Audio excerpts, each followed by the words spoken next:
Carolina Panthers at the Tampa Bay Bucks. Bucks favored by 5.5 here at home. Panthers have just one win, but they just fired Frank Reich. So another. And others. And others, yes.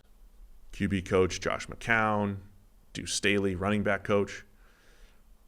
So, new coach bump here. Yeah, I might be most fascinated about that element of it. Chris Tabor is the new, the interim head coach. Right. He was the special teams coach. Mm-hmm. And a holdover. So Frank Reich put together this quite eclectic coaching staff that was like a mix of, seasoned old veterans, like tons of experience, and guys that were like in the league last week, right? Like Josh McCown, right? So they had this weird mix, but there were also, I think, 2 coaches from the previous regime that David Tepper wanted to keep around.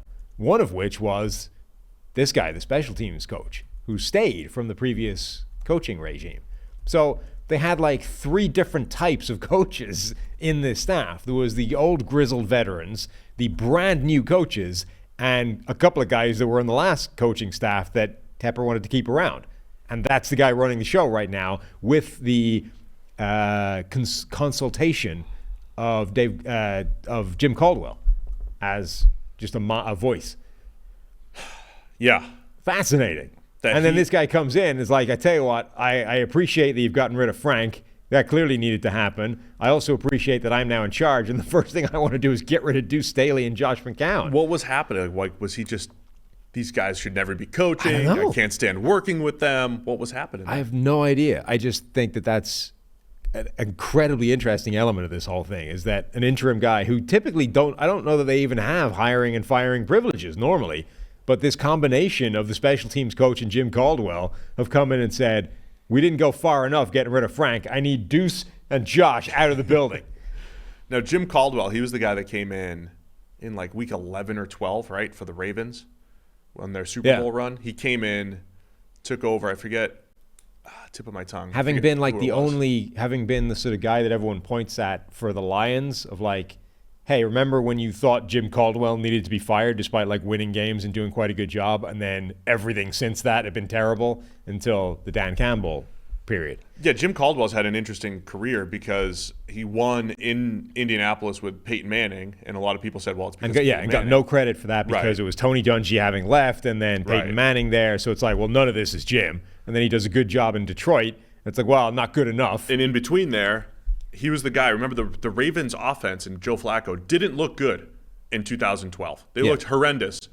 And then they ended up going to win the Super Bowl, but it was after they appointed Jim Caldwell coordinator around this time of the season. It was like around Thanksgiving. And Caldwell was a catalyst there. So it's an interesting – I wonder if he'll be in the mix as far as the head coaching job goes going forward because, he got fired from Detroit for just not being able to get them – over the hump, but he got them to the playoffs, right? Again, against expectations, Jim Caldwell has done a great job throughout his career.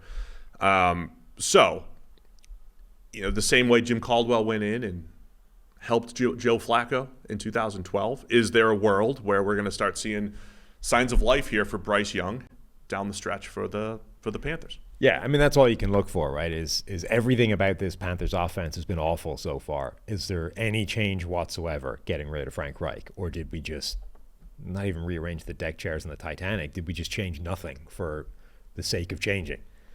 And as bad as Carolina has been this season, the Bucs are 2-7 since starting 2-0. And again, even those games where they won early in the season, you kind of snuck past the Vikings in week 1, beat the Bears. The Bucs have they've been competitive in pretty much every single game, but they're not finishing games. They've had opportunities to make comebacks against the Colts, blew a game against the Texans, wherever your perspective is, had a chance to come back against the Bills, kind of made that close. Comeback opportunity against the Falcons. They've been pretty close in a lot of games, but they're sitting here at 4-7.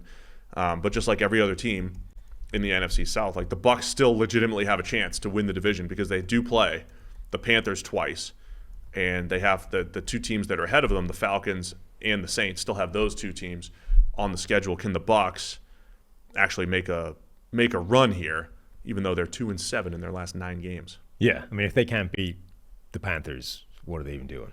Like, everything has been terrible for the Panthers this season. Sure, they just fired a coach, but like it's still all bad. I mean, the offensive line is still miserable. The coach, has no real experience of doing anything at this level. Talking about the Bucks? No, the Panthers. Oh, the Panthers. I was gonna say, yeah. Like, sure, they might have a new bump by getting rid of Frank Reich, but it doesn't change any of the underlying problems. So this should be Tampa Bay's comfortably. Yeah, it'd be interesting to see. The Bucks pass rush has been kind of hit or miss this year, but seeing rookie Kalijah Cansey, Vita Vea every single week, as we say, should be able to dominate. Shaq Barrett coming off the edge, Joe Tryon-Shoyinka. The Panthers offensive line has been like a get right spot basically for opposing teams.